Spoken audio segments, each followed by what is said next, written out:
Just before dawn, an armored truck stopped outside a small donut shop in Los Angeles. Two security guards stepped inside the shop, leaving the truck outside. Suddenly, a car and an SUV screeched to a stop, trapping the truck. Outlaws wearing body armor and gas masks poured out, armed with shotguns and assault rifles. They moved quickly, aiming their weapons as the two guards exited the shop. The truck driver, realizing the danger, radioed the LAPD for help. But one guard made the mistake of reaching for his gun. An outlaw shot him down immediately, and another outlaw fired at the driver, silencing him too. With the guard silenced, the outlaw's pride opened the truck's rear doors and dragged out a fourth guard. The LAPD arrived, but their handguns were no match for the outlaw's heavier firepower. A chaotic shootout erupted, leaving 4 police officers and 1 outlaw dead. Amid the chaos, the remaining outlaws escaped with the armored truck and disappeared into the shadows of the city. The gang drove to a warehouse where Ray, their leader, took charge. He was furious at Bosco for killing the guard, saying they needed to stay under the radar. He ordered the crew to clean up the truck and make it look spotless. As Ray inspected the truck's contents, Ensign approached, asking if he was okay. Ray's reply was heavy with regret. We're cop killers now. Meanwhile, at the crime scene, Detective Nick O'Brien arrived. He scanned the area where his team of LASD officers was examining the body of one of the outlaws. Detective Baracho explained the scene, and Nick quickly realized this was the work of skilled thieves. They had chosen a spot where air support couldn't respond in time. But when Detective Murph revealed the truck was empty, Detective Tony Z concluded that the outlaws must have acted on a bad tip. Across the street, Bosco sat in a car, snapping photos of Nick and his team. Back at the warehouse, Bosco showed Ray the pictures and pointed out Nick as the leader of the investigation. Ray recognized him immediately and began digging into his background. Ensign mentioned that Nick used to play football at South, and Ray informed the crew that Nick now led the Major Crimes Division. While the detectives pieced together their case at LASD headquarters, they grew suspicious. They concluded this had to be an inside job. The outlaws had known about a transfer that wasn't scheduled through the regular system. Their investigation soon pointed to Ray, who had been released on parole just 8 months earlier. At night, Donnie worked behind the bar, serving drinks to the usual crowd. A Federal Reserve Bank employee, deep in conversation, left the bar without his access card. Donnie noticed it, slipped the card into the cash register, and then joined Mac, a fellow crew member, along with BAS and Alexi. Meanwhile, Nick sat at the bar, watching. He questioned Donnie, casually fishing for information. Donnie explained that the bar was neutral ground where anyone could come, and though he admitted hearing plenty of stories, he kept his answers vague. Nick didn't push further, at least not then. After his shift, Donnie headed to his car. As he rolled down his window, Nick struck fast, tasing him and knocking him unconscious. When Donnie woke up, he was in a strange motel room. Disoriented, he walked out to find Nick's team waiting, along with a group of women. Nick wasted no time, showing Donnie a surveillance photo of him meeting with Ray. Detective Gus stepped in, listing Donnie's criminal history, car theft, attempted manslaughter, and even the fastest speeding ticket in California history. Gus made it clear that Donnie was one slip away from a return to jail. Cornered, Donnie admitted that he'd seen Ray at the bar, but claimed that was all. Nick didn't believe him. He pointed to a tattoo on his arm, a skeleton with the word regulators beneath it. Nick explained that it marked him as part of a rogue group of cops who played by their own rules, shooting criminals instead of booking them. Then, Nick pressed harder, questioning why a coward like him would associate with hardened criminals. Terrified, Donnie broke under the pressure. He confessed that he was just the driver, kept in the dark about most of the crew's plans. Satisfied for now, Nick told him to keep playing his role, but warned they'd be in touch. Across town, Ray and his crew were preparing their boldest plan yet.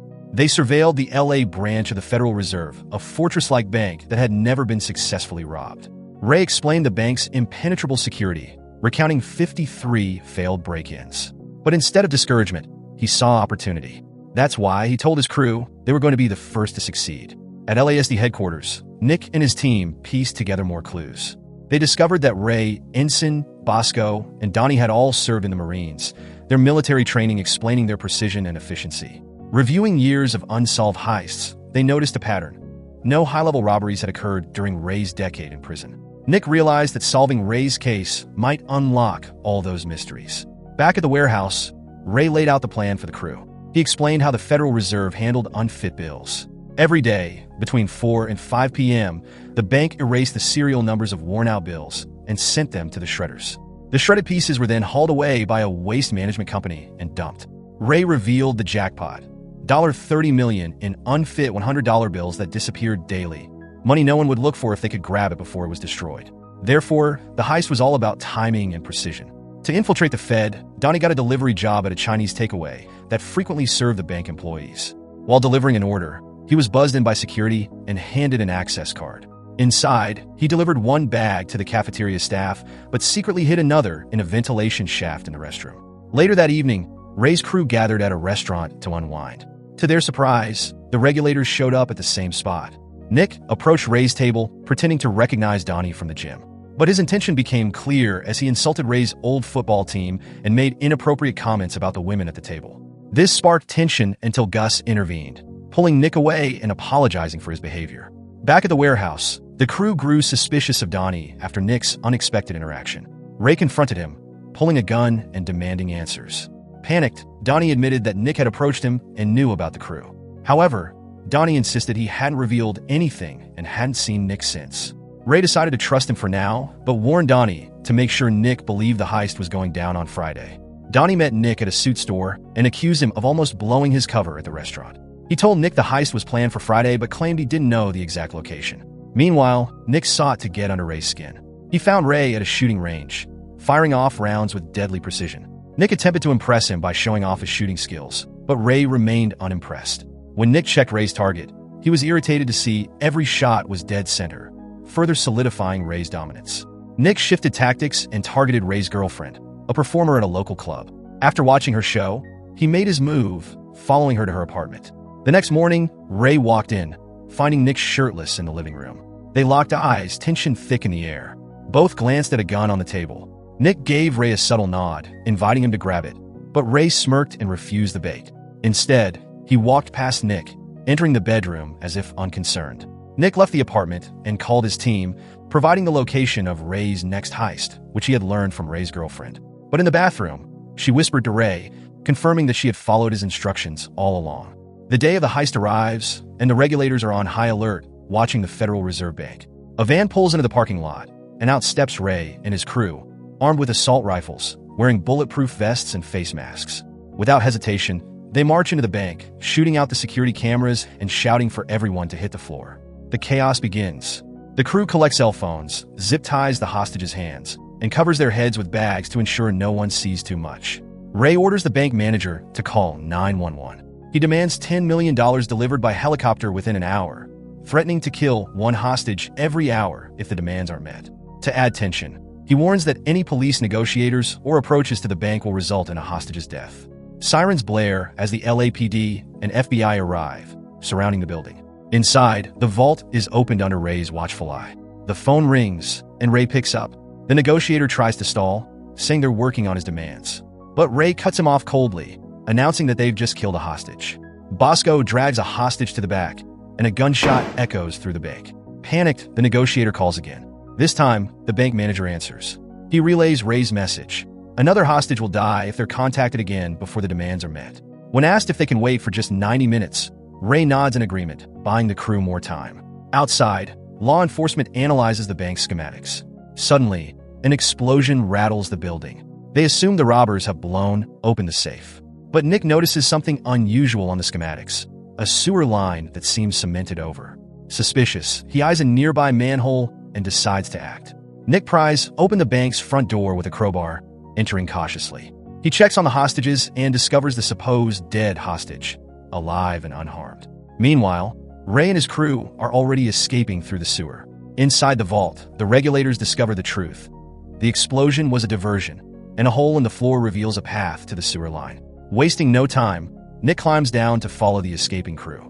Meanwhile, the crew's plan continues flawlessly. Matt calls the Federal Reserve, posing as an employee from Alameda Security Company. He schedules a drop-off for cash delivery, timing it perfectly. 2 minutes later, Ray and Ensign, dressed as Alameda guards and driving the revamped armored truck they stole in the beginning of the movie. The crew parks the truck, unloads 2 money tubs, and calmly rolls them into the receiving area on the counting floor. From there, the money counters take over, wheeling the tubs into the $100 bill counting room, completely unaware of the deception. Ray and Ensign waited calmly in the Fed's designated area, blending in while Bosco operated below in the utility tunnel. Bosco, keeping his eyes on the clock, received confirmation from Ray that Donnie had made it into the $100 bill counting room. With everything in place, Bosco flipped a switch on the power grid, triggering a brownout. The lights dimmed, the shredders stopped, and the cameras and motion sensors in the counting room went offline. The sudden outage prompted a police security guard to tell the money counters to take a break while they investigated. Once the counters and security left the floor, Ray radioed Donnie, signaling that it was clear to move. Donnie climbed out. He quickly res-tacked the money to avoid suspicion. Meanwhile, in a seemingly unrelated moment, a Fed employee called the Chinese takeout place to complain about her late order. Mac intercepted the call, pretending to be the delivery guy, and assured her in a fake accent that the food was on its way, stalling her. But back at the Fed, a security guard noticed something unusual. The cameras and motion sensors in the counting room were offline. Deciding it was too risky to wait, he manually restored the system and summoned the counters back to the floor.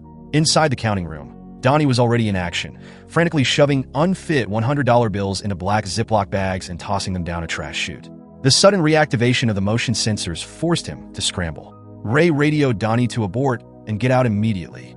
Donnie unscrewed an air vent cover, squeezed into the shaft, and closed it behind him just in time. As Donnie crawled through the vents, he updated Ray on his position, and Bosco restored the power, allowing everything at the Fed to return to normal. Donnie emerged from a bathroom ventilation shaft, collected the Chinese takeout bag he had hidden days earlier, and used the forgotten access card from the bar to move through the building unnoticed. To complete the act, he delivered the old takeout to the annoyed employees in the cafeteria and calmly walked out of the building. Outside, Alexei and Ba, disguised as workers for the Fed's refuse removal company, drove separate trucks to their assigned pickups. Meanwhile, the counters in the $100 room verified that the Alameda count was accurate, rolled the empty money tubs back to Ray and Ensign, and buzzed them out of the waiting area. In the basement, Alexei picked up the garbage bins containing the hidden cash bags and drove off. Ray and Ensign left in their armored truck, blending into traffic. Bosco followed Alexei's refuse truck in a Suburban, keeping an eye on the precious cargo. When the time was right, Ray sped up and blocked Alexei's truck at the front while Bosco boxed it in from behind.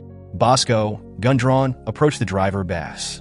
With little choice, Bass stepped out, and Bosco took the wheel, driving the refuse truck to the dump site as the rest of the crew followed. But trouble was brewing elsewhere. Nick, determined to track down Ray's crew, raced through L.A. He spotted Donnie walking down the street and immediately pulled over. Gus and Tony Z jumped out, forcing Donnie into Nick's truck. Beaten and cornered, Donnie had no choice but to give up Ray's location. At the dump site, Ray's crew was unloading when Mac called with bad news. Donnie had been exposed. Mac insisted he was still clean and asked Ray where to regroup, but Ray didn't answer. He hung up and told Ensign about Donnie and Mac's predicament. Without hesitation, they climbed into the Suburban and drove away. But trouble wasn't far behind. Nick had spotted Ray's vehicle and tailed him onto a clogged freeway, radioing the location to Detectives Murph and Borracho. Ray, checking his rearview mirror, saw Nick's truck stuck about 20 cars back. Traffic was at a standstill, and things were about to explode. Nick, Gus, and Tony Z got out of their truck, leaving Donnie cuffed inside. Muff and Borracho arrived moments later, closing in. Ray, Ensign, and Bosco stepped out of the Suburban, knowing there was no escape. Chaos erupted when Ray fired the first shot, taking out Borracho. The regulators retaliated, filling the air with gunfire. Cars became shields, then graves, as hundreds of bullets tore through the scene. Bosco fell, a fatal shot to his neck. Tony Z went down next, screaming in pain as Ray's bullet shattered his knee. Ray and Ensign made a desperate dash into the street, but Gus's aim was true. Ensign collapsed lifeless, while Ray managed to wound Murph in the arm. Still, the chase wasn't over. Ray bolted into a nearby alley with Nick in pursuit. Nick's shot caught Ray, bringing him to the ground, bleeding and struggling. Gritting his teeth, Ray reloaded his gun and forced himself upright. He staggered toward Nick, firing wildly. Nick, calm and focused, reloaded and landed a shot squarely in Ray's chest. Ray fell behind a car, frantically searching his vest for another mag. He came up empty. He stood and aimed his empty gun at Nick. Nick hesitated, unsure if Ray's weapon was loaded. But when Ray didn't back down, Nick fired in self-defense, ending the standoff. As Nick returned to his truck, he discovered Donnie had escaped. Furious, he and Gus tore into the black bags they had recovered from the Suburban, only to find shredded bills. Realizing they'd been duped, Nick retraced his steps to the bar where Donnie had worked. The owner revealed that Donnie had quit 2 days earlier. Sitting at the bar, Nick's eyes locked onto a photo on the wall, a football team. There was Donnie, alongside Mac, Bass, and Alexei. Pieces of the puzzle clicked into place. Nick walked outside and stared at the Federal Reserve Bank. The truth hit him. Donnie had orchestrated everything. Meanwhile, across the Atlantic, Donnie was behind a bar in London, chatting with a British accent. Mac, Bass, and Alexei sat nearby, laughing and toasting their success. Flashbacks revealed Donnie's genius. He had approached Ray with the heist idea, manipulated every step of the plan, and swapped the shredded bills for real cash. The money had been hidden in tires and shipped to Panama.